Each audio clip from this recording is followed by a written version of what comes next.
All right, cuz welcome back to the Corner Store Podcast, man. Appreciate you stopping by, man. And we're just doing like an impromptu video regarding Miss Patrisse Cullors, the Black Lives Matter founder. She's been going on a spending spree when it comes to buying luxury homes, man. So what do you think about that? I think that she's not doing anything that all these politicians have been doing for years too. They get a cause, they get people to follow what they want them to believe, and then they profit off of them. This is the American way. And you know, it's so funny that people are shocked by this.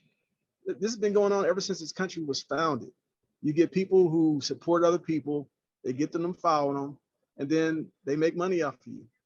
And they live very nice, lavish lives. I mean, look, it's like everyone thinks that one day everybody's going to be equal. That day ain't never going to come. Right. You know, you got people out here who are lions, and you got people out here who are lambs. You're one or the other. And, you know, the sheep like to follow, but they also get eaten. I wouldn't say I was shocked about it, but the fact that, like you mentioned before, how this is America, this is the American way. And the American way is capitalism, correct? Absolutely. It was founded on that. Okay, so she was publicly saying how she was a trained Marxist, her and her two other Black Lives Matter founders, and Alicia Garza and Opa Tometi, but they're no longer affiliated with the global network. I believe Alicia is doing some type of thing called the Black Workers Alliance or something like that. But don't quote me on that. And I'm not sure what Opa Tometi is doing, but as far as as far as Patrisse Cullors, she made herself like the sole board member of the Black Lives Matter Global Network, in which she doesn't have, she hasn't really been given any financial transparency. That's why the like the sub chapters have actually wanted a open investigation on her, because she's been kind of shady with the funds. And well, it seems like 2020 has been their cash cow because of George Floyd. And she said that they made about $90 million, as far as collected $90 million from corporations and private donations. But the fact that she just threw the number out there, but there's no way in actually verifying if that's actually what she collected, publicly, following George Floyd. I mean, look at Donald Trump. We still don't know how much money he's paid in taxes yet. Yeah, but Trump's not in his office right now. We're talking about Patrisse Cullors. Okay, no, I'm using that as an example of what we're talking about, capitalism. Mm-hmm. Everyone does it. I get it, but she's at the standard regarding how she said she was a trained Marxist. So she has this trope of saying how America is it's like a tyrannical, patriarchal, capitalist system that oppresses minorities, specifically Black people. And she would go further to say mostly Black women and gays and trans. But the fact that she's going to say that she's a trained Marxist and then go on this spending spree, I mean, she's doing capitalist stuff as a trained Marxist. So it's more like an oxymoron.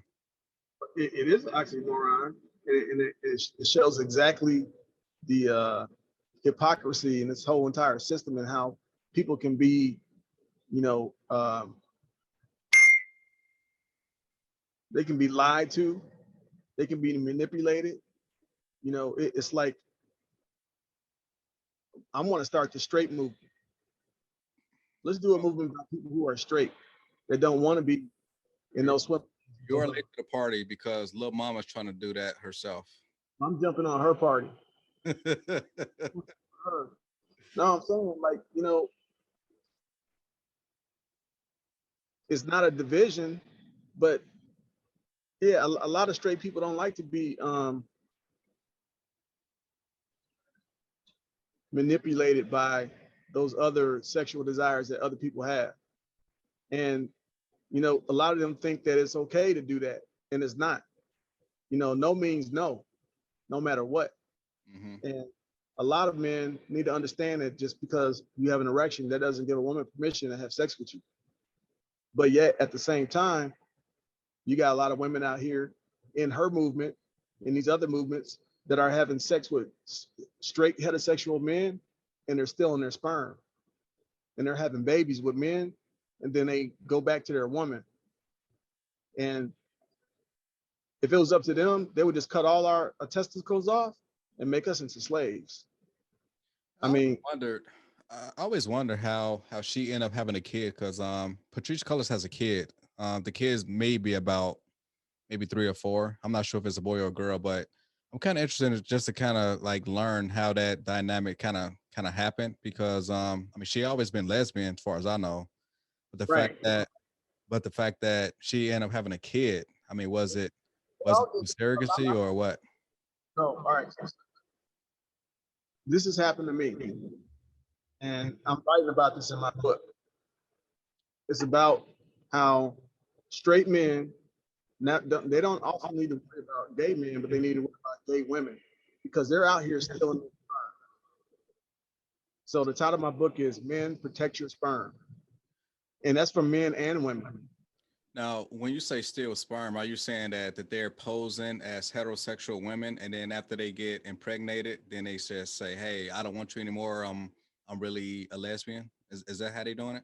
Okay, so what happened to me the first time was I was lied to about the sexual orientation.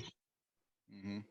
So she came off as a straight one, gay one. Mm-hmm. But as soon as she got pregnant, then she started changing as far as her attitude because she got what she wanted. All right. And I know a lot of friends of mine, even married men, who didn't protect their sperm when they realized they were a wife, Mm-hmm. still want a baby. So she stopped taking her birth control. Yeah, women are out here stealing sperm. They do it every day. Matter of fact, I got a very interesting video that I'm going to be posting pretty soon that's going to show young men how to protect their sperm from women. Because a lot of these young men that I've been talking to and asking questions to, they don't even know how many sperm cells is in a drop of semen. Millions. Hundreds of millions. Yeah. And they don't know how long the sperm lasts. Mm-hmm. You know, a sperm can last for 72 hours. That's 3 days. That's a long time. So you got to dispose of your sperm correctly from women that want to have children but don't necessarily want you. But the thing, you know, back to the Black Lives Matter, you know, issue. Yeah, they're out here having children, and even a sperm isn't necessarily the best choice for people. You don't know what you're getting. Mm-hmm. They make mistakes too. But yeah, I mean, I had women who tried to pay me for my sperm cells. Oh, kind of similar how they did with they call them like the sperminator. It's like it was like a Jewish professor from New York. What? It was some Jewish professor in New York in which he was just literally like kind of offering his services or a sperm to like women who wanted it to have kids. I think he has about at least 25 kids, and So and it was a couple of those women that actually sued him for child support, even though that they knew the arrangement from day one. okay, look, I was doing research in my book, and I came up on this article where a lady from Canada who was working as a housekeeper in Vegas was working up in the penthouse suites, and this billionaire that was staying there at the hotel, he had had sex with someone else, but he left his condom in the garbage can, and she went and got a turkey baster, and she impregnated herself. The ironic part of this story is when she went to the court, she told them this and still got $2 million in child support and back child support. It doesn't matter if they steal it from you, brother, Mm-hmm. you still going to pay. And that's the most unfortunate part about the I guess the justice system, specifically family court. I mean, right now it's totally one sided. I mean, everything is as far as the pendulum is more towards the woman's side, and they don't have any type of context or anything in these cases. Everything is it just rubber stamp. We're gonna favor the woman, the woman, the woman, every single time. Well, most of the time, rather. Well, the only time a woman won't have her children is if she has a criminal background. She's, you know, on drugs and they can prove it, you know, and then you got to prove it with them. For us, they just have to say we had that problem, and then we got to go get a drug test. Mm-hmm. But they don't have to do that. Yeah. It's, I mean, child support court is that for child support, and they don't even address custody, visitation, or anything there. You got to go to another court for that. Yeah, being that today in 2021, as far as having more parity between the two genders, I mean,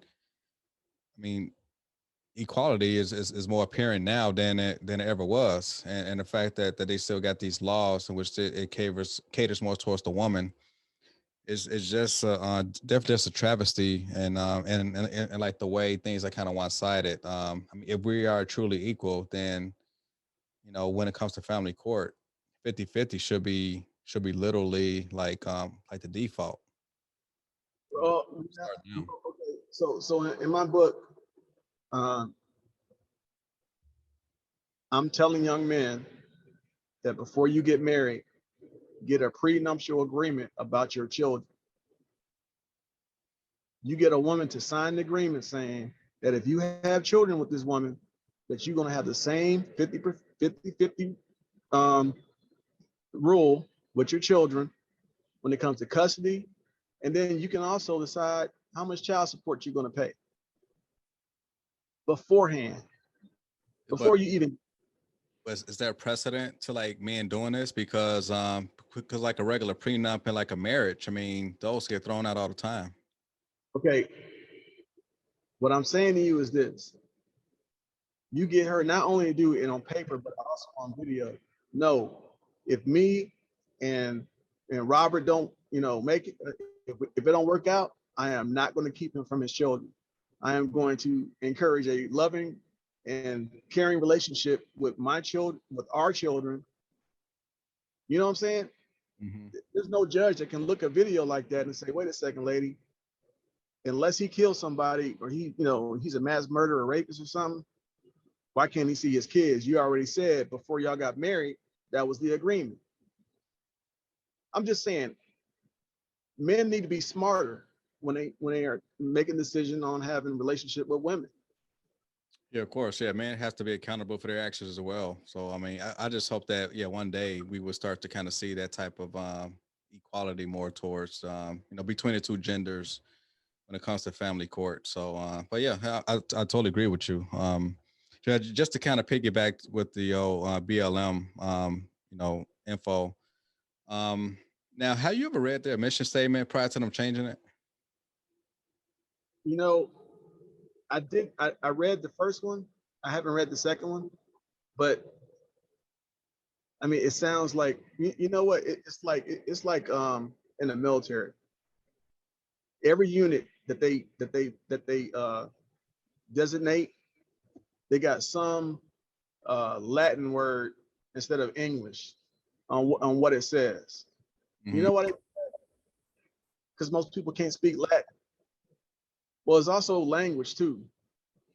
Your typical sixth grader is not going to understand something that a high school senior understands because they haven't learned how to read and comprehend. So when they make these mission statements, it's just a statement. It doesn't mean anything. It's like that. It's like that. It's like that drum. When they're getting that battle rhythm going, and they got to have something real nice and catchy. Kind of like pearls and sneakers. Is it? That was the thing right after the inauguration, or the pearls and sneaker thing. Yeah, it was a thing. It was a fad. It was something cool for the moment. Yeah, but it seemed like that you kind of let them off the hook based off their mission statement, because I mean, you're basically saying that, okay, even though that they do have one, don't take it too serious, and I kind of reject that. I mean, if you have a mission statement that that like clearly states in which they kind of went out of their way not to even mention black men. If they did mention black men, they just mentioned like the dead ones.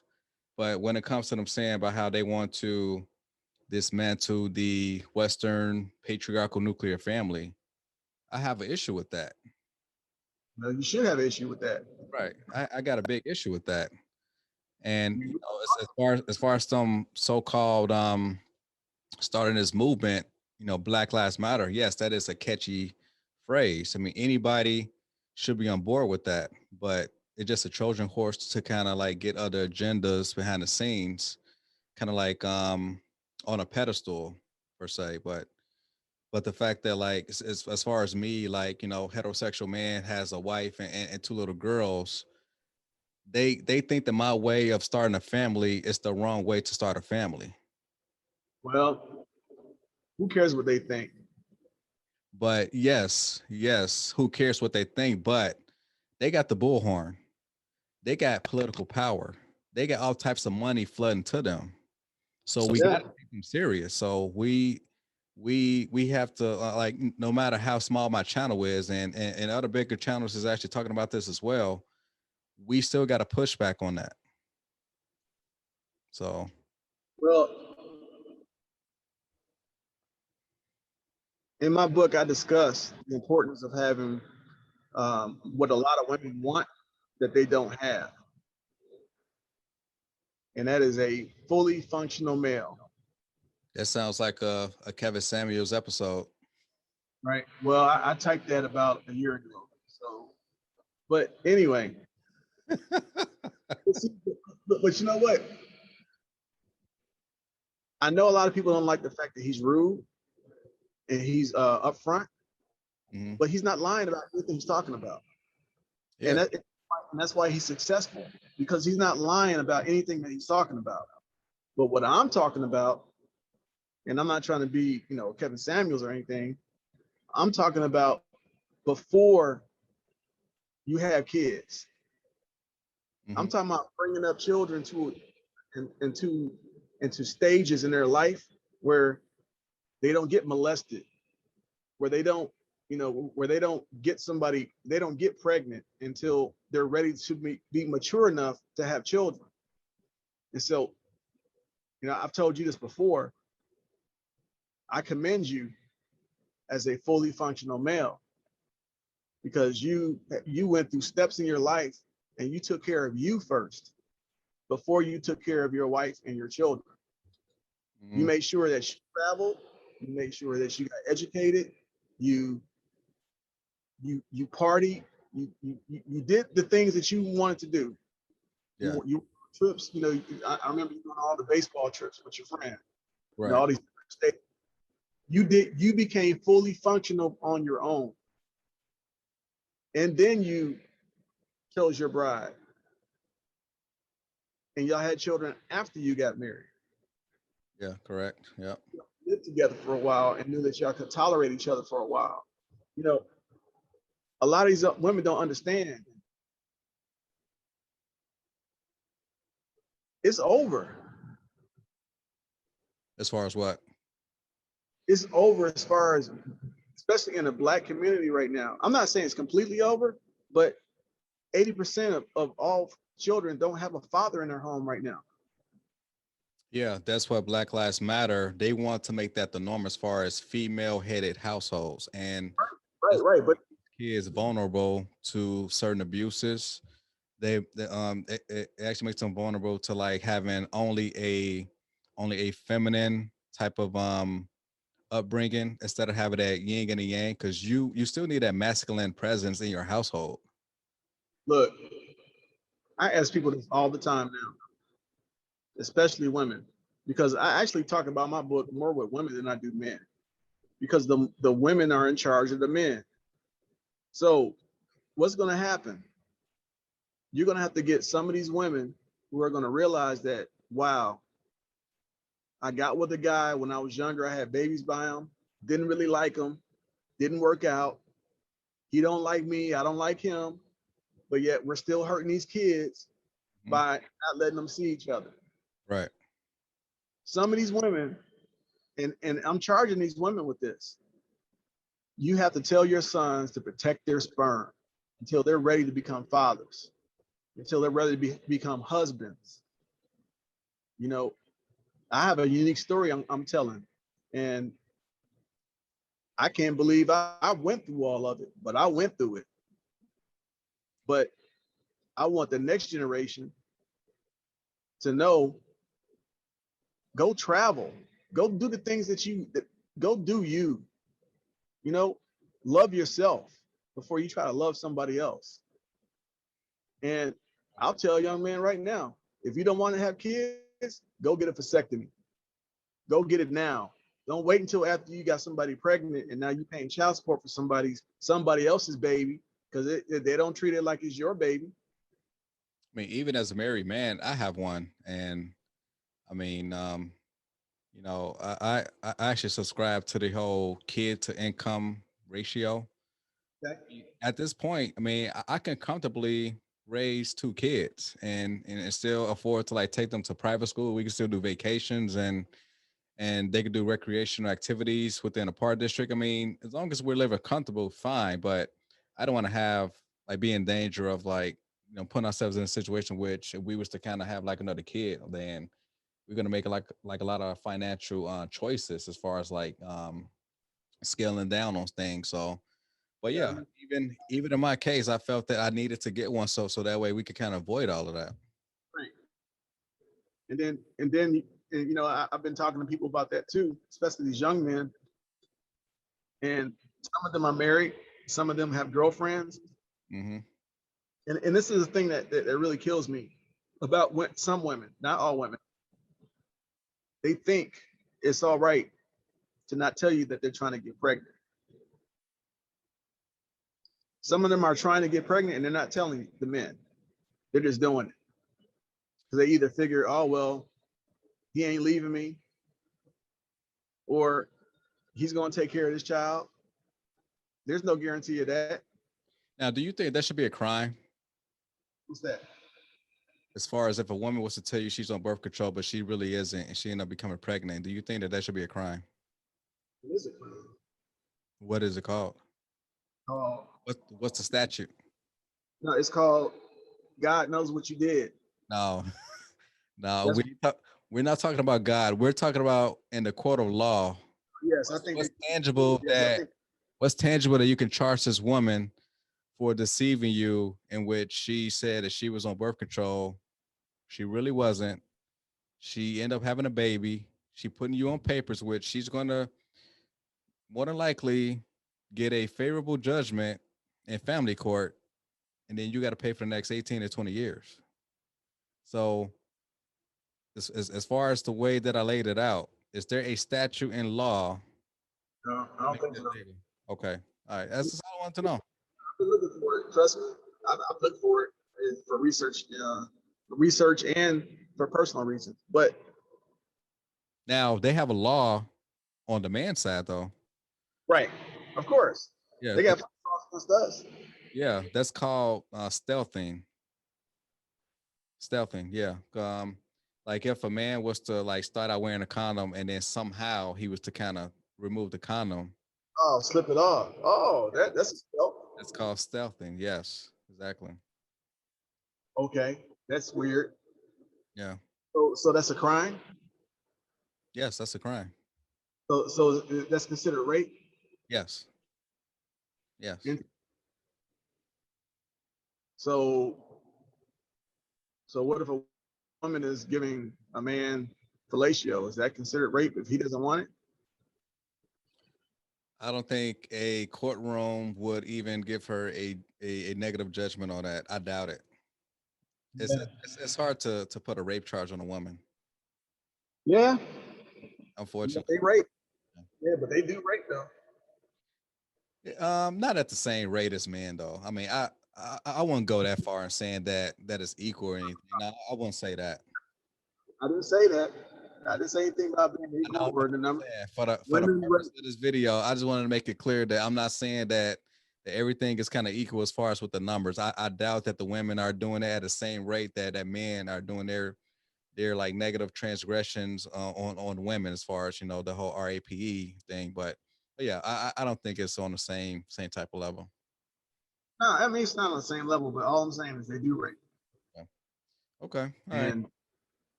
Some men don't think that they can be raped by a woman, which is not true. Yeah. Well, you got statutory rape when it comes to like a teacher student. Oh yeah, that's still going on. Yeah. And like the female teachers don't get the same sentence as if a male teacher was to be messing around with a younger female student. So that's not equal.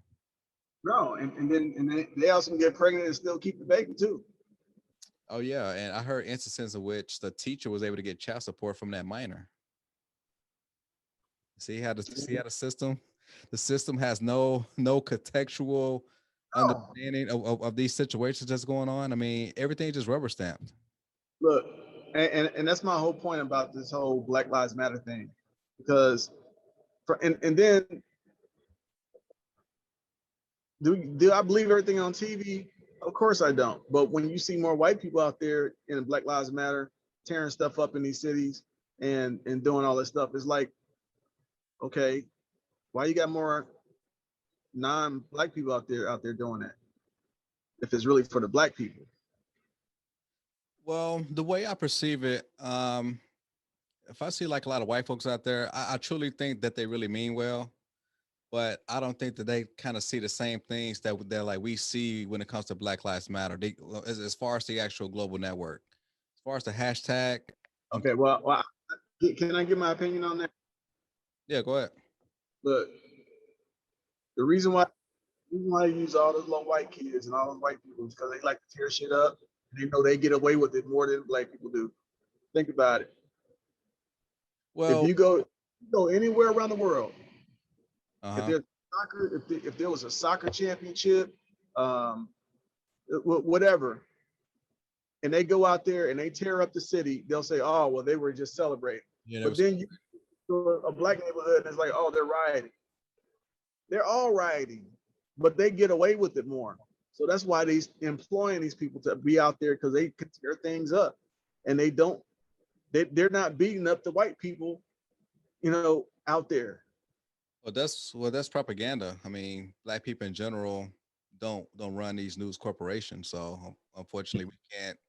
We Well, we also don't riot very much either. um when it comes to police killings lately, yes, it's been rioting, No, but no, I'm but talking about historically. historically, Historically, you know what? Who started the first equal rights movement at all in America? as far as like the abolitionists, like back in the antebellum slavery days. Okay, 19th century, you had white women who wanted equal rights to white men. Oh, you're talking about the suffrage movement, first wave. Okay, yeah. What I'm saying is they've been out there marching and protesting. Mm-hmm. When did black people start doing that? I mean, In the it was more prevalent in the 50s and the 60s when right. we successfully boycotted the bus lines. But was it successful though? For that moment, yes, but in the long run, we end up going back to status quo. Right. Well, Really didn't mean anything. Black Lives Matter. It's going to be here, just like all those other groups before them, and then one day it's going to disappear, and then they're going to start something new up. I hope so. I mean, yeah, of course, another hashtag is going to get started. It's going to get traction, and then deja vu. Yeah. All I'm saying is, I made a comment on Facebook quite a few months ago, right after the election, when everybody was celebrating because Biden had won the election and all this. And I'm like, if this was a Star Wars movie, they act like they just blew up the Death Star. The Death Star is still there. It's called politics. They just hated Trump so much. That's why they was just celebrating like that. I know, but look at them now. After that, what happened? Oh yeah, just to go back to the white people rioting. I think that in 2020 it was different because remember we was in a pandemic and like a lot of people lost jobs, so people didn't have nothing to do. So you had mostly millennials and Gen Zs out there rioting, like along with black folks as well. So that's why I thought it was different. Okay, you know what? A lot of people have lost their jobs. You're right, but I don't know, man. You know, they keep on telling us that they're going to help us, or they want everybody to be the same or equal, but they're asking for something that's not possible. Well, as far as the whole political system, black people just don't know how to leverage their vote. We constantly fall for the banana in the tailpipe every 4 years, in which they kind of constantly tell black people the world is going to come down on you if you don't vote Democrat. I mean, I'm tired of hearing that message. So my whole thing is hold your vote hostage and then just wait for the better deal. Like have something in writing. Have them pass something like initially prior to the election, and then after the election, then continue on to roll out whatever policy or agenda that originally started. I mean, Now, it's, look, that's the simplest way I can kind of like explain it. But I mean, have something in writing instead of just have them promise something and not have anything in writing. So I mean, if that's even legal, I don't know. you know, that wall still didn't get built, did it?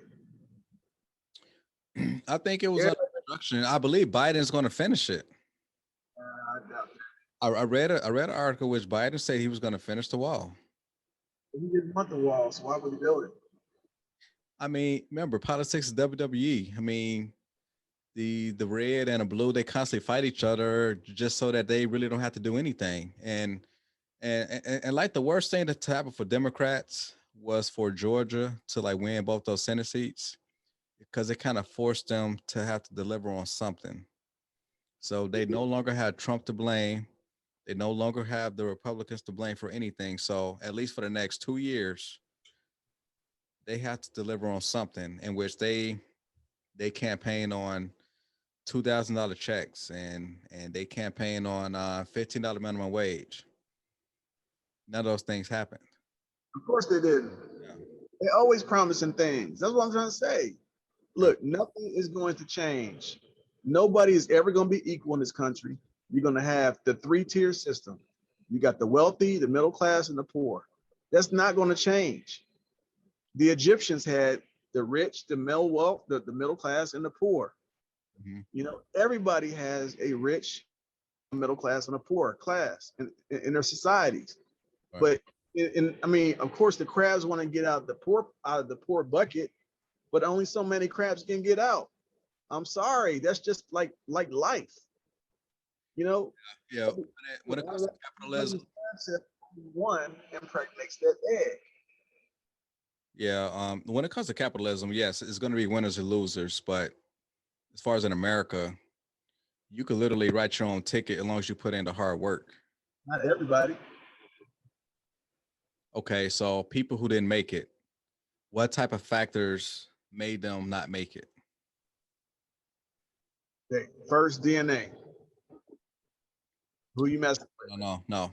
I'm saying what factors that they did, what decisions that they have made in order to kind of hamper their success, in order to like make it at least to the next social class per se. Like I said, it starts with DNA first. It starts with their mother and father. I mean, yes. Like whoever, I think I heard this like a couple years ago, but something like whoever your grandfather is, that would dictate what type of lifestyle that like you would live for the rest of your life, something like that. So yeah, so like depending on where you were born, as far as socioeconomical status, like what zip code you are living in, what type of jobs or education your parents have. Yes, that has like a lot of impact as far as the way the kids are going to grow up. But despite all of that, even when you're coming from nothing and try to work your way up to something, the best way to work your way up is through education. Education open up so many doors. At least graduate high school. Once you graduate high school, you got to go to the trades, go into the military, go into college. If Okay, well, if you halfway succeed in either one of those, you can prepare yourself into the next social class. All you got to do is, at least not have kids early. Well, I mean, That's the main. That's one of the hugest factors is having kids early. and like I said, it goes back to DNA. Like without two of DNAs, touching each other and creating a new life. Look, no, look, I'm sorry. Look, I'm sorry, but I like to decipher things. Okay, Okay. I'm very interested in things, but people need to understand this. Okay, when you pick your sexual partner that you're going to have children with, you're also determining your children's fate. So if you're not having children with the right person, you've already chosen their fate. Because if you as a man can't raise your children and have influence in your children's life, who has that influence? The mother does. Mostly the mother. And that mother's family does too. Mm-hmm. Right? So what I'm trying to tell you is it starts with DNA. Then it also starts with maturity. The parents, I'm not even talking about the child yet. Your children are still toddlers, right? Yeah. So if you met your wife, but she was like you met her on 79th in Cottage Grove, she probably wouldn't be around there, but you met her over there and she liked you and whatever else, and you was a thug. And then y'all had children before you got married. How you think your life would be right now? Or actually your children's life right now? So all I'm saying is on what time frame or how old I was at the time that I made that decision. But see, age has nothing to do with it either. Well, no, it does. No, look, all I'm saying is there's plenty of women out here who are messing with guys who they shouldn't be messing with. Just like there's a lot of guys out here messing with women they shouldn't be messing with. Yeah. Okay, because especially they play games with you, but then once you get pregnant, then all of a sudden it's well, I don't like you no more. So now you can't see your child. Or whatever the situation is. All I'm saying is, and then what kind of values does that parent have? Mm-hmm. But all black people are Christians though, so that shouldn't matter, right? All black people are Christians. that was kind of sarcastic. So no, I'm look. I talk about how money, religion, sex, and color. It doesn't matter. Mm-hmm. Fall in love with somebody, you fall in love with that person. If you like that person, you like that person. And and that's another big problem with our society and this Black Lives Matter division with all these different groups of people. It doesn't make a difference who you are and who you like. But guess what? There's a lot of people that have not accepted the person that they're with because of their family or friends, because they either got judged because they thought, what? He's with her or she's with him. Whenever I walked into a door with the lady, no one ever asked me, what are you doing with her? Because they already know she's with me. But there's some people I know, they'll take people with them knowing that everybody there is not going to like them. Or they're not, appealable or whatever. But I tell people, don't be fake. Don't show up someplace with somebody and you ain't serious about this person. I never brought girlfriends no place to no family functions. I brought wives. I'm the luckiest Muslim in America. I've been married 5 times. I had 4 wives and I got my bonus wife. Wait, 5 times? Yeah. Oh, I didn't know it was 5. I know you didn't. but you knew when I brought somebody around the family, I didn't say my girlfriend. I said my wife. Right. So people can talk trash all they want to, but I married women. I wasn't out here just being no playboy. They just wasn't ready. They just wasn't ready to be my wife. Right. But yeah, I married women. You know what I mean? Yeah. Yeah. I'll definitely give you credit for that. I mean, as far as being married 5 times, yeah. I mean, yeah. Well, there will not be a sixth. Oh yeah. Yeah. Yeah. I really love your current wife now. I mean, she's mad cool. I had a lot of respect for her. Yeah. I with her. Yeah. She loves our family. Oh yeah. Yeah. Yeah. Much love to the missus, man. Yeah. Tell I said hi and now did you ever see Patrisse Cullors interview with Mark Lamont Hill? It happened literally like I think 2 days ago. No, I've been out working, so I have. It's funny. I haven't watched television probably in about 5 months. Like Oh, I, well, I I'm look, sorry. I'm so busy.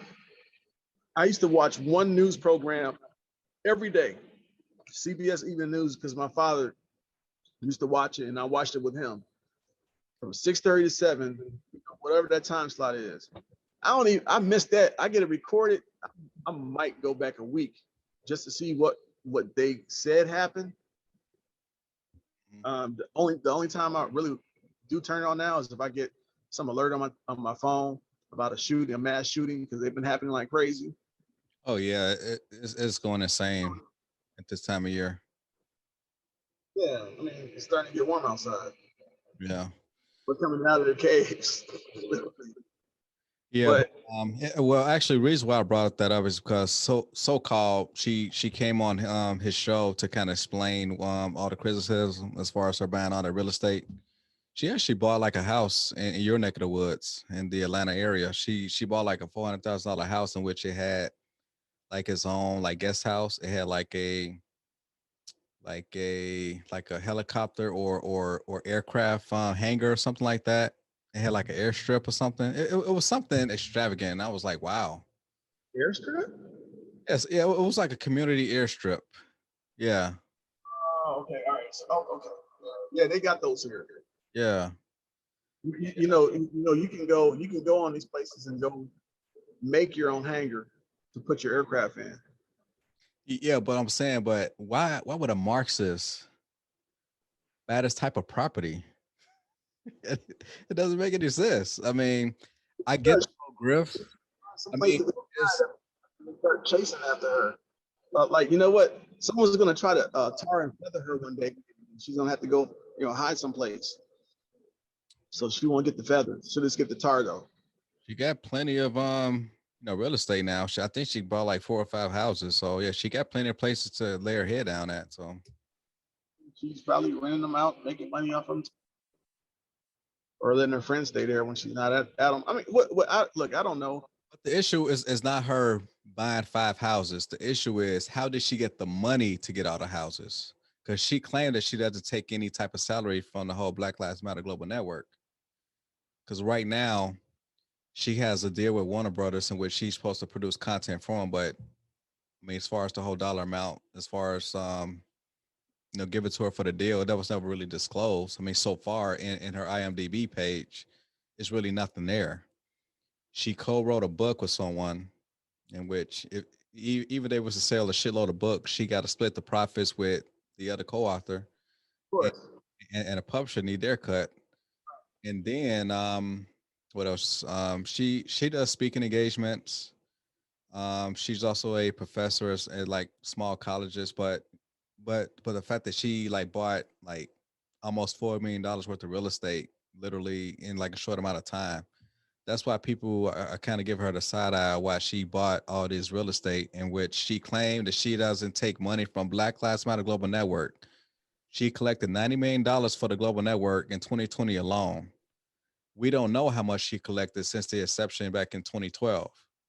So that's why she get all this pushback, and she's not really being, upfront about it. And plus, I mentioned before how the chapters had kind of sent out an open letter, wanted her investigated because she been acting shady with the funds because they don't get any money from her. And in order for them to get money, they have to every single time submit some type of application for a grant.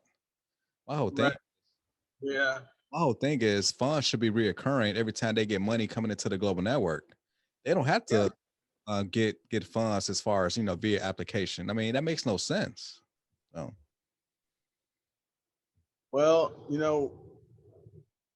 they're going to get down to the bottom of it like they do, everyone else who is misappropriating funds. uh, right. I hope so. I mean, and plus, like from her standpoint, I mean, she's like flabbergasted or why she getting this pushback. I mean, come on now, like you signed a deal with CAA in order for them to give you representation, and as like agency. So you're now a celebrity activist or actorivist now. So Oh, I like that term.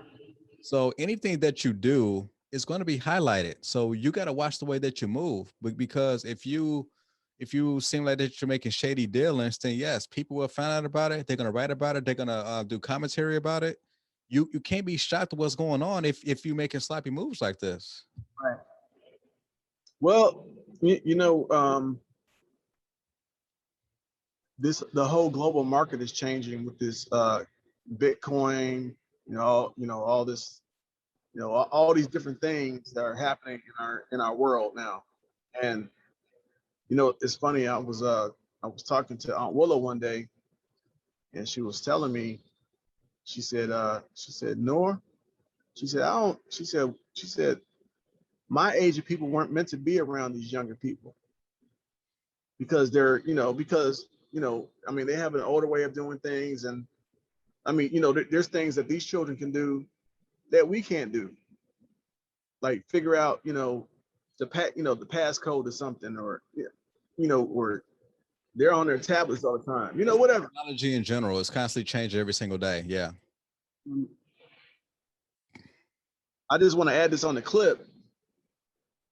Are you aware of the I believe it's $100 million project to rebuild, or to replace the old L system with the CTA. I have not heard about that. Look it up. When Mayor Lightfoot became mayor, it happened about a month after she became mayor. The federal government gave the city of Chicago a lot of money to allocate to redo all the old train systems and replace them. Mm-hmm. So, like, Chicago's about to be a new technical city, and people aren't even talking about it. Well, I'm sorry, Black people aren't talking about it.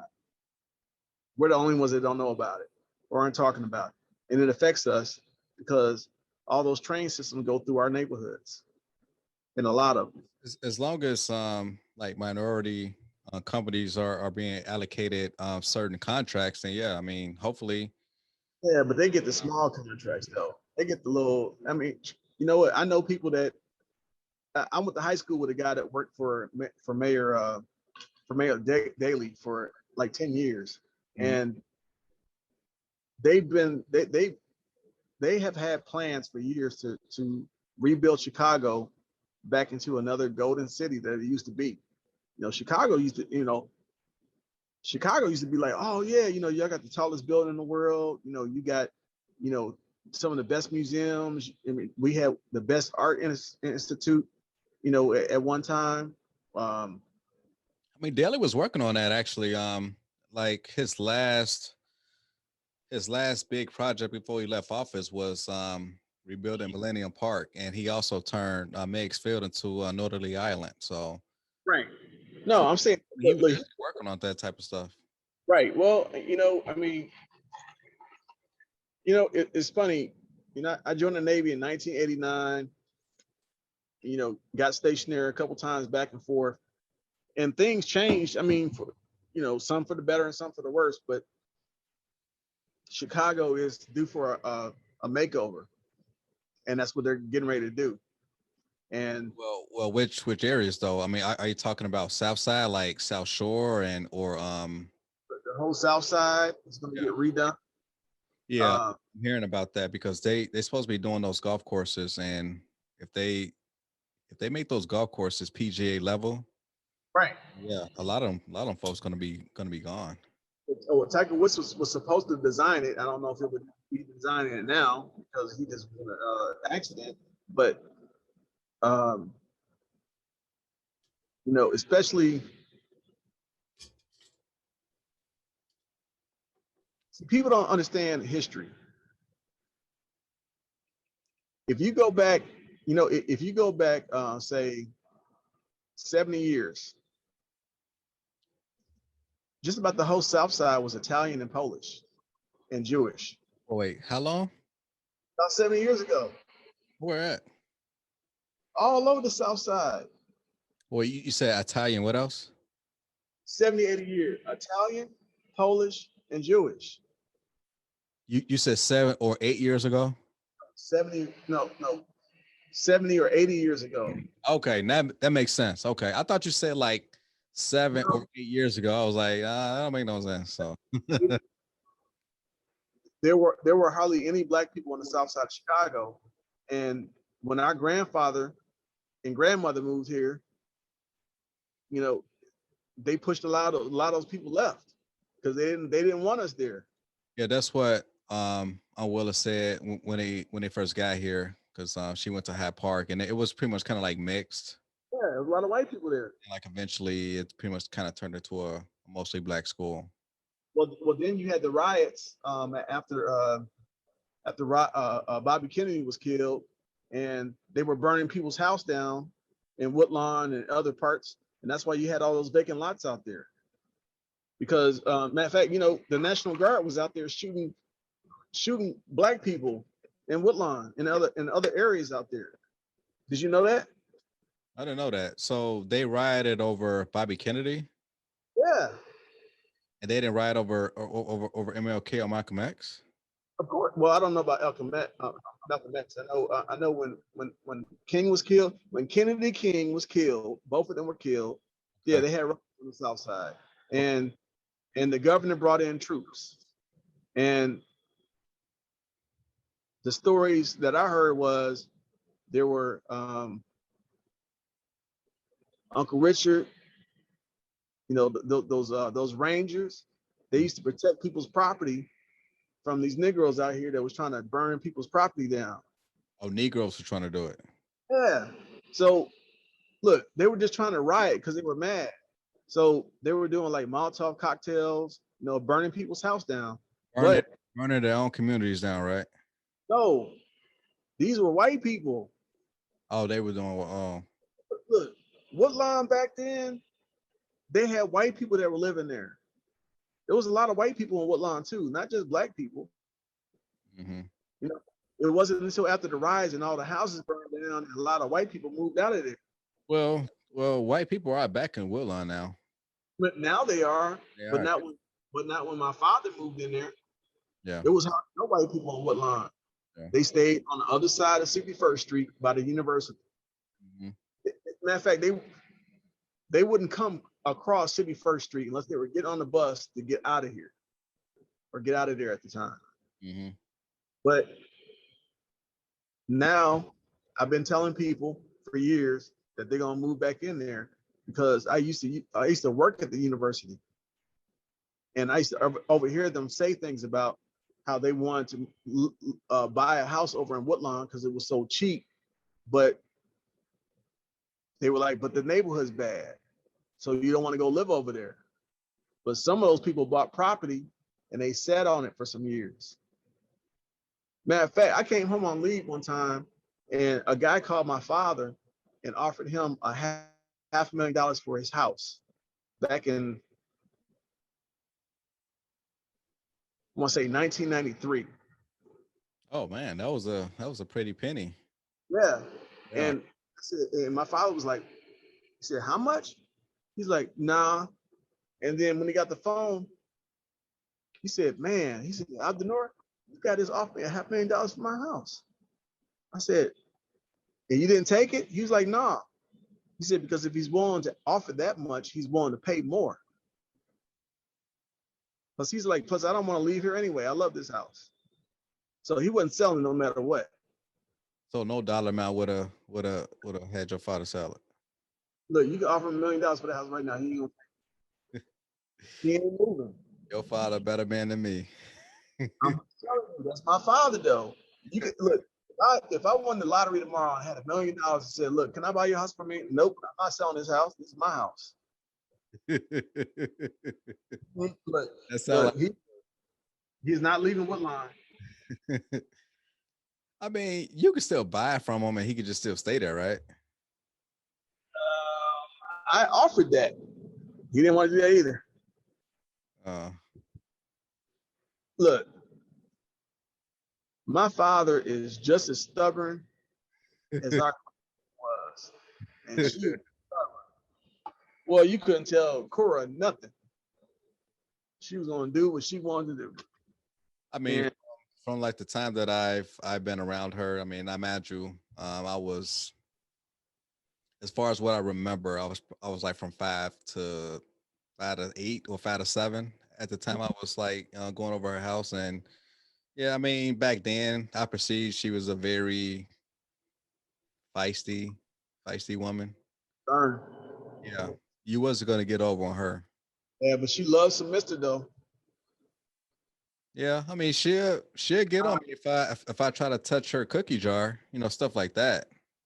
She tried to keep me alive too. Also, you tried that one too, man. You said what? Well, we weren't allowed to eat. Well, I'm sorry, we weren't allowed to eat the cookies because they had shortening in them and not vegetable oil. Oh. So they had to worry about us messing with the cookies. Oh. but we used to be in a candy jar. Oh, okay. Yeah. No, but I'm saying like when we were shorties, whenever they say Mister, oh, look at Mister over there. Man, they love some Mister. And you know, it's funny. You know, there's not that many males left in the family. Yeah. The generation. As far as the latest babies being born, yeah, it is a lot of girls. The last 2 boys I remember is Little Richard, Right, and Lamont's son.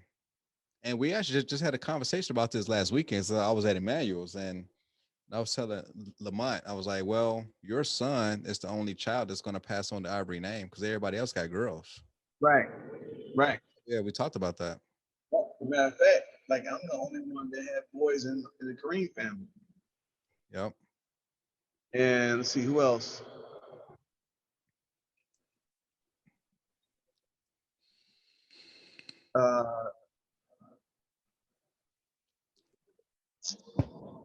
Because Little Richard's going to pass on the Washington name. Right. Yep.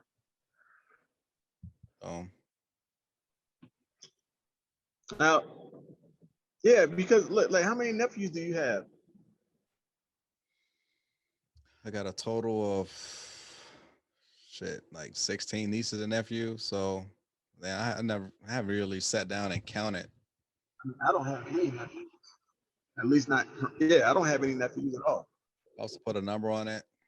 I would say if I have 16, maybe 7, I think. But yeah, it's a lot of girls now. Well, okay, and then Kyrie Jr., whose birthday is on the 20th.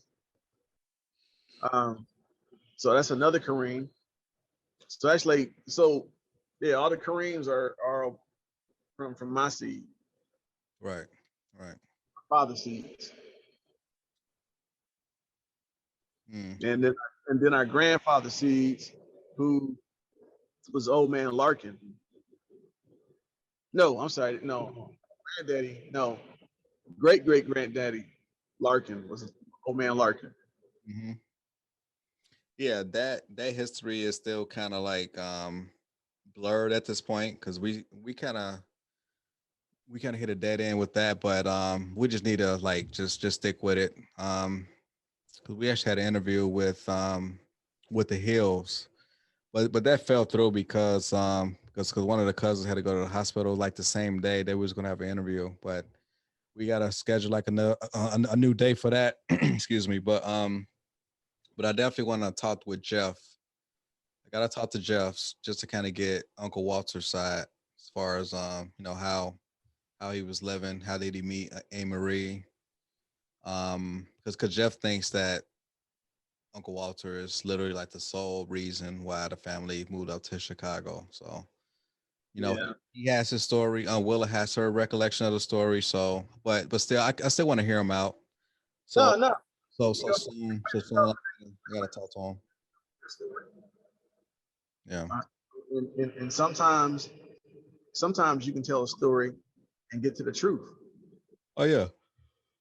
Yeah. And sometimes when you're telling a story, it's not that you're not telling the truth. It's just you may not know all the facts. I mean, maybe he was told everything that he's telling us. But that's what Willis had told us about how maybe it was Aunt Marie who kind of told him as far as what he knows now. Right. So or even I will give him that benefit of the doubt. So,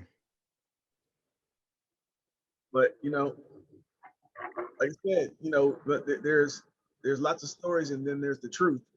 All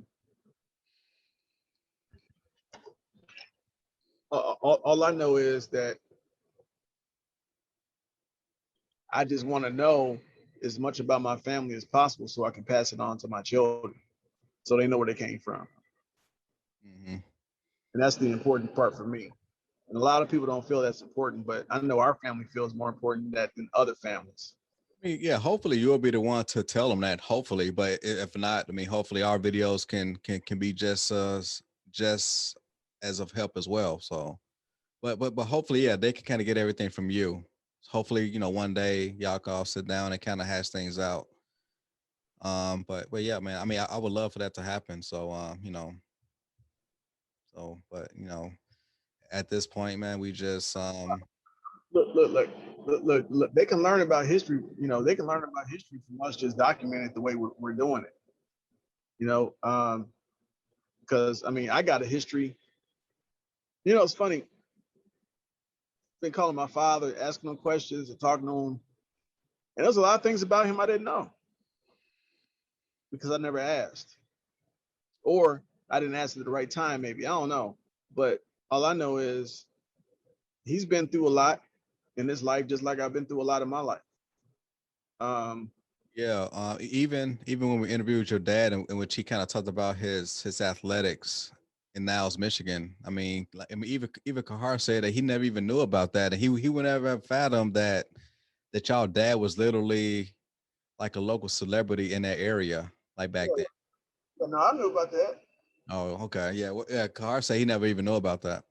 Okay, so the only reason I knew about that is because I tried out. Well, actually, me and Kahar both ran track in elementary school, and we were pretty good too. Mm-hmm. We went to the Jesse Owens games. It was what was that actor's name? He played Jesse Owens back in the day, but he was there. Darian Haywood. Okay. So he showed up for this game and took pictures with some people because he, this story about Jesse Owens and how he, went to got all of his medals in front of Hitler and everything. So that was cool. But then I started trying track again in high school, and my father played. My father he ran track at Hyde Park High School too, and I think that's how he got to go other places and run track. Mm-hmm. But yeah, we talked about that a little bit. I mean, he didn't really go that in depth with it, but I knew he ran track, and then he liked to lift weights. Yeah, he was always, what? You and him both got the same build, and y'all about the same height too. But he's always been strong and got muscles. I mean, he's done nothing but work every day. For a long time. He gets up. I mean, he still does yard work. Yeah, and he doesn't eat like a lot of processed stuff. So yeah, I mean, your dad is very I mean, he has a good build for his age, and he's pretty healthy. Yeah, he's healthy. Yeah. Like I said, I mean, it's not like he can't. It's not like there's not a lot he can't do for himself at his age. Oh yeah. He's pretty much self-sufficient. So yeah. happy about that. So what's next on the docket, man, as far as the whole as far as the movies or actually, you know what? Me and Eric kind of laughed about the trailer that you sent. Oh yeah. We was like, man, like they gave away everything in the trailer. Like everybody pretty much dying. Like I was telling him how I was watching that trailer, right? So I was wondering at which point of this trailer was when you were gonna die or when you was gonna kill someone. No, but Now, like, did you play like a goon that was just sitting around, just like me mugging everybody? so the main character got COVID, and it actually was his role. Mm-hmm. So I got to sit in for him on a trailer. Oh, okay. So they're gonna have to redo that part Oh, for the TV series. So you know they got season 1. It's called Cause and Effect, right. and those are full episodes. So this one was just a trailer that we shot over a weekend. Yeah. So I was in there, and they were like, "Yo, hey, why don't you just go ahead and just sit down there?" And, us military guys, it was like when I was on the Steve Harvey show. When they were telling us to do certain things, we did it, and they were like, "Man, this is easy." We're all like, "Well, when they tell us to stand at attention, we stand at attention. Right. Rest, we play rest." So I told the guy, I said, "Look, what do you need me to do?" He said, "I just need you to look up. Like, who the hell is this walking up in my garage?" And that's how I looked at it. Like, Yeah, you look like a goon, man. then, and then the guys behind me, I looked up at them. I was like, "Hey, like, come on over here, man. What's going on?" So, but they had this small little fake little gun. They had this little toy shotgun, and I had the real thing at the house that I could have brought there legally as long as it's not loaded. Actually, in Georgia, you can you can have a loaded shotgun in your trunk. That's legal. Mm. You can have a shotgun anywhere in Georgia, and it can be loaded. Man, it's a wild, wild west down there, huh? I'm not gonna say it's the Wild Wild West, but it could be if they wanted to be. Yeah. I hope it gets to that point, but I'm ready if it does get to that point. But yeah, I could. And like I took them around some places today, and when they saw the shotgun again, I'm like, "Look, man, all you had to do was use it, And then but we're working on our next trailer in about a month, and I'm gonna be producing that one. You're producing it. Yeah. No, okay. I'm putting all the scenes, all the sites, figuring out what actors need to be at certain places at certain times, stuff like that. Yeah, man, you finna be a mover and a shaker, man. So yeah, congratulations to you, man. I appreciate it. Appreciate it to you, man. Yeah. We actually, I talked to them about having you interview them about, about doing movies. Mm-hmm. I want to share the wealth, man.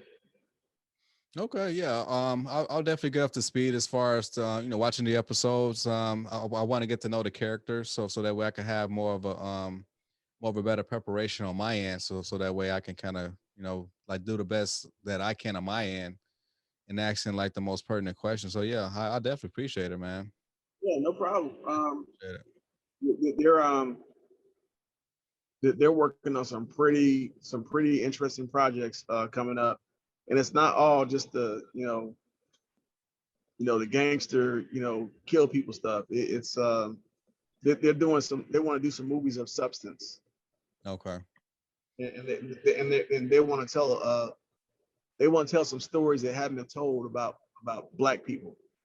Now, are they self-financing everything on their own, or they got backers right now? They got people looking they got some major people looking at their work. Okay. Okay. Cool. Yeah. I anything, because I'm retired and I don't have to work. I got a lot more time to Oh do yeah. those. So I'm gonna spend my time doing that. Yeah, man. This was perfect timing for you, man. You were tired and yeah, your son is pretty much. Is he in high school now, right? Jake. Oh, yeah, he's in high school. Yeah. Jake in high school, so he's pretty much kind of self-sufficient. Your wife, she's pretty much on board with anything. So yeah, man, you got a good situation. So Yeah. You know, man, when you turn 50, things just change. It's like, man, you gotta appreciate the things that you have. oh yeah, And you know, I've had great experience in life and also had a lot of disappointments. But nothing is gonna stop me from doing what I need to do. mm-hmm. Never. Because you know what, it's like when you join the Marine Corps, when they put that Eagle Globe and anchor on you, you earned that sucker, right? And can't nobody take that away from you. Oh yeah, yeah, So, you know, but there's been things that probably were taken away from you, but they can't take that away from you. And there's a lot of other things that people can't take away from you. mm-hmm. So I mean, I'm a giver, but I also give myself.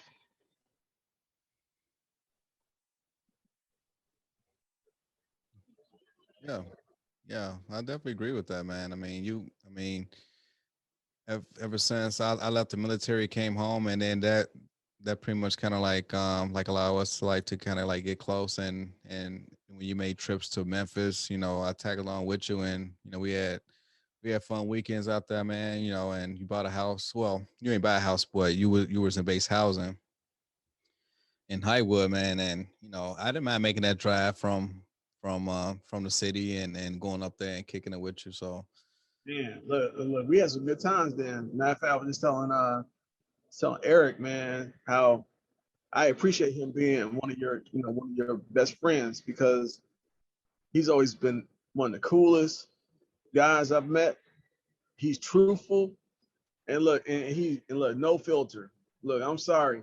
Look, that's how I am too, man. Look, I don't have time to be bullshitting people. yeah, man, that's why me and Eric work because naturally I'm an introvert and he's the ultimate extrovert. And Yes, yes, and like the one thing I would give him credit for is like he can like literally like he got that magic key to like open up to anybody. yes, And like for instance, if we out and about like at a lounge or something, right? And if you got like a group of women, all of them with rested bitch face, like they just act like that, like they just too good for anybody. I, okay, yeah. I would guarantee that Eric is like one of the few type of dudes that could go over there and like totally break the ice and have all them chicks laughing and like loosen up. Like he Yep. got that gift like that. You got that silver tongue. Right. So like, so far like a square lame like me, if I was to go over there try to like, hey ladies, how y'all doing? How's everything going? They're like, get your ass out of here. I don't know. I don't know about that. I mean, it could work sometimes, but I just don't have that magic key. That's all I'm saying. you know what? My key works with certain women, but Eric got the magic key that literally works for anybody. So, but yeah, kudos to him. You got something that a lot of other guys don't have. What's that? You cute. People like, oh, he's so cute. And then look, and I know younger women throw themselves at you because you look very young. You look younger than what you are. Oh, you think I am? About 35. Really? I just turned 40 a few months ago. Okay, but you look like you're about 25. Hey, I'll take that. I'll take that. Look,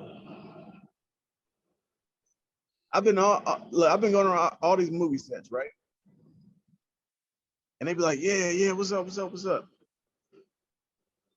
They all think I'm about 35. Oh, wow. I was in the Navy for 30 years. They be like, damn, how old is you? I'm like, I'm 50. I'm gonna be 51 next month. They're like, man, get out of here. Yeah, man, like you was like a little thug. I mean, you had like all black on, and you had your little beard grown out and everything. You had on like a neck mask, right? Yeah. Yeah. So like you was literally G'd up. So I mean, look like a typical old head goon. But it actually worked for you though. It was actually pretty cool. It was good. Well, in the next movie, I'm going to play a small part, not very big. But I'm gonna play an old man, and I'm gonna have a couple lines, not too many, but man, I love the work. I love look, you know what it's like? It's like, remember when you were getting ready to deploy, Mm-hmm. and everybody was packing their bags and they was getting ready, and then you was sitting around for 8 hours or 24 hours waiting for that plane to come and pick you up because you didn't know it had a problem someplace and had to get fixed. But while you're sitting there waiting, what do most of us do? We sit around and tell stories or joke around or tease each other, whatever. Oh yeah. You know, that's what it's like on a movie set in between takes.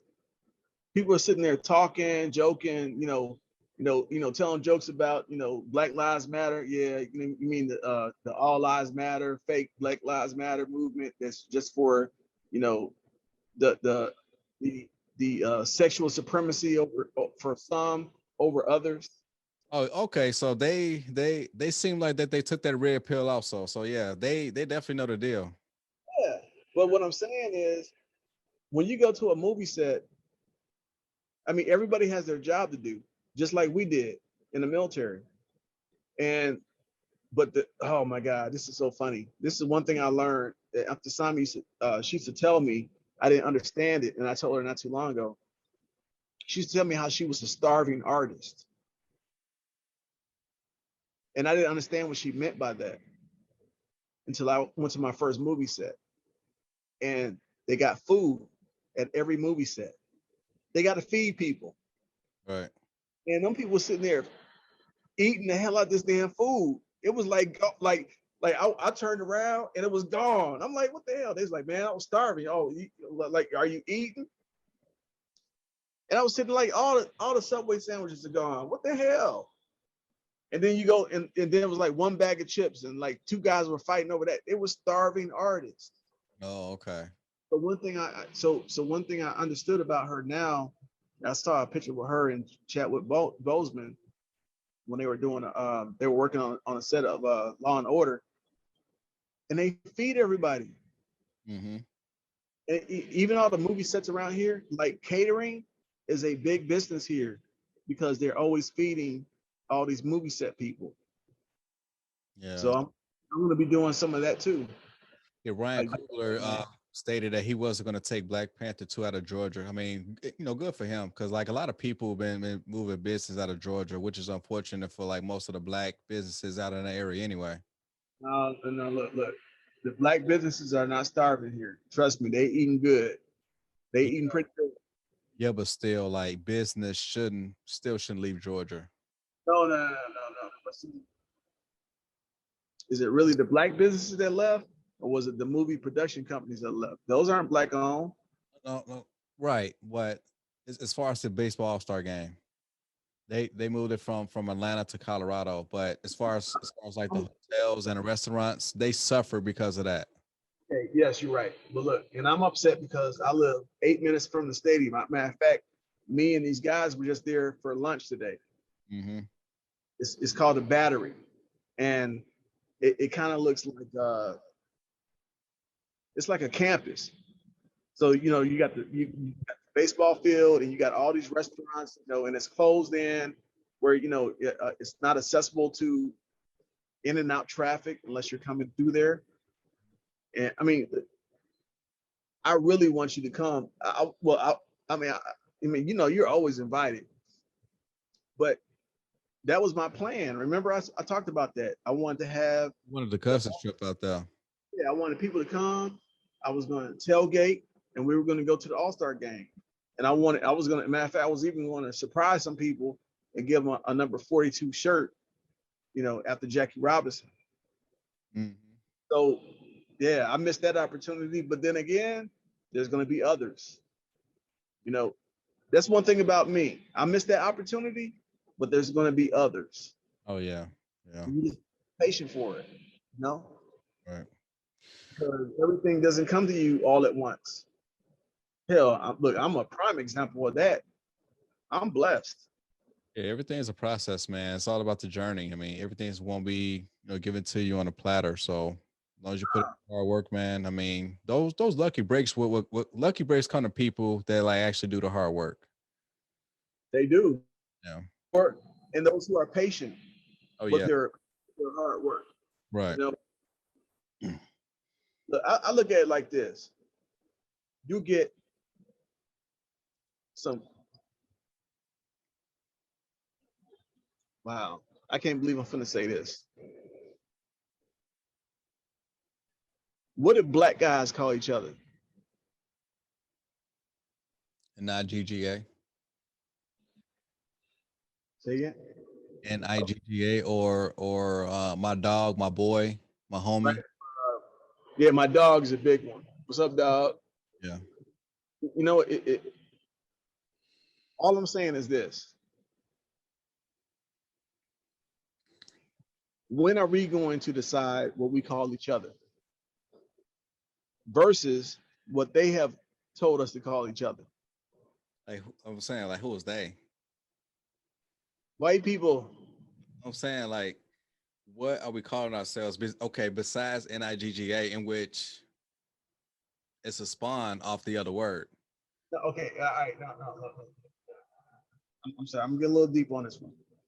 Okay. We've been called slave. We've been called nigger. We've been called nigra. Coon. Southern white people that couldn't pronounce their English. Yeah, coon. They just as look. We've been called. I can put all these words, and keep on calling them that. But what are we going to decide to call ourselves instead of letting them say what we're called? I think that narrative is changing. As time goes on. I mean, I try not to use the word as much as I try not to use it, but like when I like address my homies or Phil, Nelly, Eric, I mean, I say, hey, how y'all doing, family? How y'all doing? How y'all doing? Brother. Yeah, yeah, brother, yeah, family or brother, yeah, something like that. I mean, that's more the lexicon now versus NIGGA. So, But because we have allowed people to call us different things, like this shirt is black, right? You aren't black, you're brown. I'm not black because if I was black, I'd be the same color as this t-shirt, but I'm not. I am colored. That's a word, but see, that's what I'm saying. Like, we are more than just a word. We're a people. And people, look, the problem with this world is so easy to figure out that it's stupid. So would you call yourself an American with African and Caucasian descent? Well, why it gotta be Caucasian? Why can't it be French? That's where my mama's from, or her family's from, French. Okay, so you are an American with African and French descent. Cameroonian. Actually, yeah, they said we the Pygmy tribe. You know that, right? Okay, so you are an American with Cameroonian and French descent, correct? Yeah, Is yeah. that down to like the most accurate description? To my knowledge, but DNA is more definitive than a story. Okay, all right. I haven't really did the whole DNA test myself, but as far as my phenotype, I mean, yes, I am an American with African descent. I mean, that's the baseline of I can best describe it without saying I'm a black man. Okay, all right. So this is how I look at things now. You're an American, right? Yes, born and raised. You was born in this country. Yes. I'm an American. It don't make a difference what color, what religion, what sex I am, or how much money I got. I was born in this country as American, right? Mm-hmm. But you've also been to other countries. And what do they say? America, America. I want to go to America. Why do you want to go to America? Because I want to be free. Well, how do you know it's so free there? Because I watch the TV. Y'all can do what y'all want to do. I was like, you can also be killed there too, just like you can't be here. There's rules because there's a three-tier system in the world. Just because you poor in Albania and you come to Chicago, don't mean you ain't gonna be poor no more unless you do other things. Well, poor is relative depending on where you're from. Like poor in Jamaica is a different type of poor than living in the south side of Chicago. I mean, it's two different types of poor. We have first world poor. Their third world poor is totally different. Oh no, trust me, I know. Yeah. I lived in Albania, which is just south of Italy and Bosnia.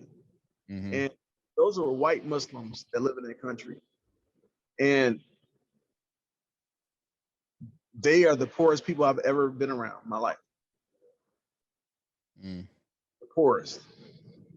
And these were, in matter of fact, one of our cousins, he was over there for the war. And he told me about things he saw over there. Like, like they were actually doing genocide and they were calling it the rapture over there. And they said they were actually taking pots of oil and boiling them, and they were cutting people's ears and nose off, and they were throwing it in these oils, just like they talked about in the rapture. And they had the mass graves. It's funny. I'm surprised, but they had one movie I saw about that. I'm surprised they didn't talk more about that because about the whole Kosovo Bosnian War. I mean, it was a genocide. It was a white. You know what? I would call that the European Hotel Rwanda. The movie that comes to mind is Black Hawk Down, but that was more of Somalia. No, I was thinking of man, what's that movie? Gene Hackman was in it. He was a Navy pilot. He got shot down over Kosovo somewhere. Oh, you're talking about Behind Enemy Lines with Owen Wilson. Yeah, Yeah. that's the matter of fact. And they were showing where he was trying to escape, and then he came upon a mass grave, and they were looking for him, but they couldn't see him because he had like buried himself under some mud or something. Oh, okay. Yeah, I haven't seen Even that. the guys with the I haven't seen that. I saw it once, and that's when it first came out. We're talking like back in like 2000. Yeah, maybe. Yep. Yeah, 20 years ago. Only seen it once, but yeah, I still remember that, like the name of the movie. Okay. Yeah. But yeah, they don't really talk about the wars that would happen there, and I mean, people got tried for war crimes doing it, and some of them were executed. And that's the funny thing about Europe. They still execute people in Europe for crimes. They're not really trying to do that in America too much anymore. Mm. They think that time is punishment. No, it ain't. Once you get used to prison, you get used to it like anything else. Well, it's the solitary confinement. That's more of the real punishment right there. But is it okay? Oh, I'm prison. Look, after a couple years, you get used to that shit. no, not solitary. You can get Solitary is like torture. well to you, but to someone who does it every day, they have to try to think about something else so it doesn't torture them, and that's the torture. Oh, well. they still get to come out of there. It's not solitary. Like you're not in there forever. They gotta let you come out. Gotta let you take a shower. They have to let you eat. And it's that 1 hour that gives you joy. And then you go to 23 hours of hell. I've Yeah. seen these guys, man. Yeah. I'm telling you, I'm saying it's still torture though. it's torture, but they don't look at it that way. They have to shut it off. You know, it's like a Navy SEAL that's going through Hell Week, and I've seen these guys do it. I was just telling Fiona the other day about how them guys look. They got an F-150 that drives around all these guys, and they got to ring the bell if they want to quit. And everywhere they go, they got a bell just so they can ring it. Ding, ding, ding. I quit. I hated Hell Week because I didn't get no damn sleep. All you heard was bells ringing on the base. I lived on the base. Ding, ding, ding. It'd be 3 o'clock in the morning. And then all those guys like, yep, we got another one. So with a Navy SEALs class, like how many do they start out with, and how many do they graduate for like each class on average? I can't remember how many they start off with, but I think it's I think it might be 100 of them, but they might graduate like 6 or 7. So basically, the Navy SEALs class is more of a 90% fail rate. It's more than that. Okay. I want to say it's about 95%. 95%. Okay. Wow. I mean, these are elite men, and yes, it's a hard job to do. Well, when I met, we'll never tell you that. You know what? You know what they tell you? Well, We're different. And that's all they say. We're just different. mm-hmm. And they are. They're Right. different. Yeah. I didn't even know that I was training with Christopher Kyle until right before we got pinned. Because all I called was Chris. Because, you know, when we met each other, I took a picture. Well, we all had to go take a picture when we got selected as Chief Petty Officer.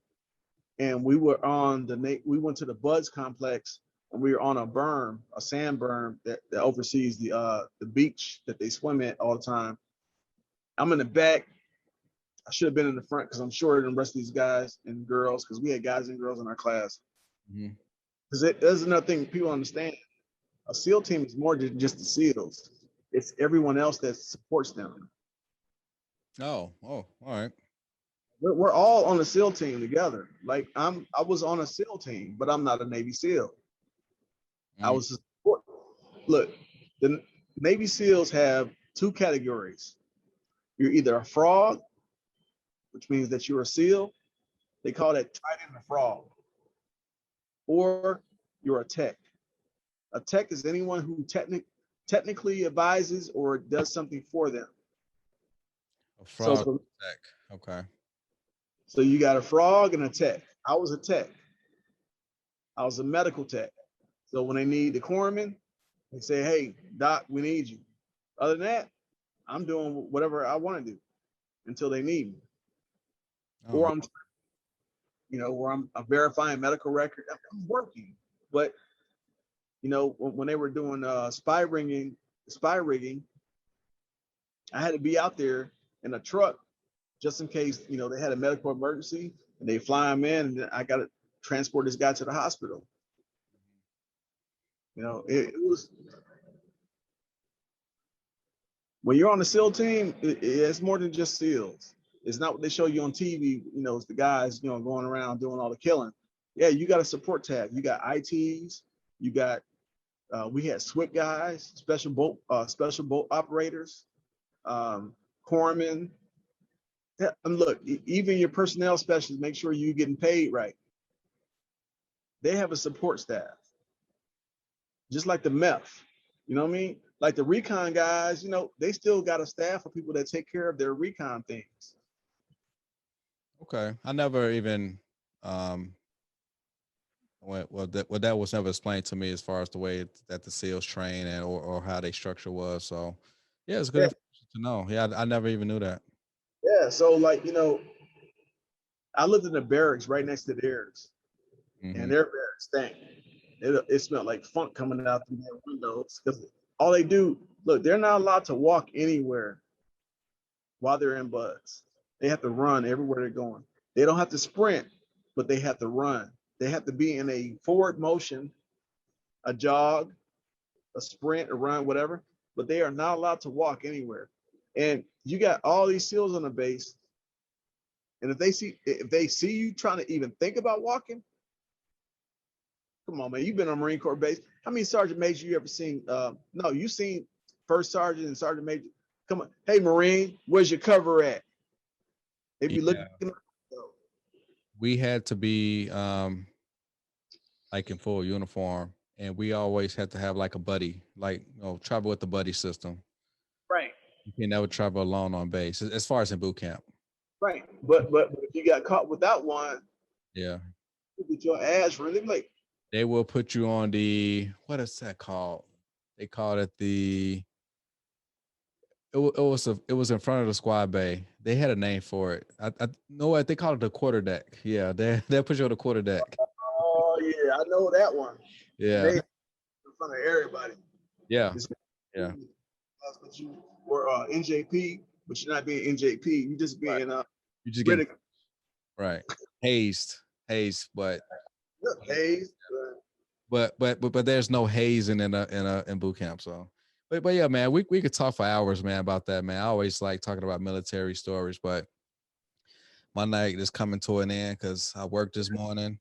I had daddy duty, and then we were going to do an episode, but the fellas canceled at the last minute. I was like, you know what? Let me call Cuz to see if he's available for this Patrisse Cullors commentary that he wanted to do. But whenever you get a chance, make sure that you watch her interview with Mark Lamont Hill, and she also did an interview with Just Lee Peterson a few years ago, where she was trying to talk about how she grew up poor in Van Nuys. And now she had two parents in her household, right? Yeah. The way she tells a story, she makes it seem like that she grew up down and out, in which she had both parents in the house and they both worked, but she ended up hanging up off on Just Lee Peterson because he asked her, "Do you believe in capitalism?" He actually asked that question like maybe 3 or 4 times because she didn't hear him. No, and she didn't want to answer the question. Right, she didn't want to answer the question. She just hung up because he kind of like poked holes in her story. He was like, "Let me get this straight. You once stated how you grew up poor in Van Nuys, but you had your dad in your house, right?" And then she said, "Yes." And he said, "Both your parents work, right?" She said, "Yes." So how were you poor? Right. So that kind of like threw her off a little bit, and then he just flat out asked her. He was like, "Do you believe in capitalism?" And then she hung up on him. So ever since the interview, that kind of made her have a learning experience as far as like going on to these platforms that's kind of hostile to her, because any interview she does, these are always going to be friendly interviews. Like she had an interview with Roland Martin a few months ago, and there was a softball interview. She had an interview with Mark Lamont Hill a couple of days ago, a softball interview. So she's not gonna go on any platforms that's gonna give her any type of real opposition. So she definitely learned her lesson from like 5 years ago. The only thing I gotta say about that is this: always be ready. I know when I publish my book, it's gonna be controversial, but I have things to back up the things that I talk about. And that's important, for people to understand. Be ready. And also, I love a hater. I love haters. I've had haters my whole life. You know what? When they tell you can't do nothing, watch me do it. Use you more. Yeah. If you want to hate, you can sit on that bench and hate, but I'm gonna be out in this field doing what I gotta do. Yeah, because I tell people, look, in Atlanta now, don't nobody call me out the north, they call me bullhead. Cheap bullhead. I only put that on there because bullhead wasn't available, but they call me bullhead. And you know what? I'm running with it. And The haters to me is like the matador. They got to sit there with that little thing, you know, sitting there playing with you, fucking with you. Yeah. I dare you to come, I dare you to come mess with me. Shoot. Look, I'm still running down matadors right now. Running them down. I'm telling you, I'll be running them down. I've been running them down my whole life because I'm a Taurus, I'm a bull, and I'm bullheaded.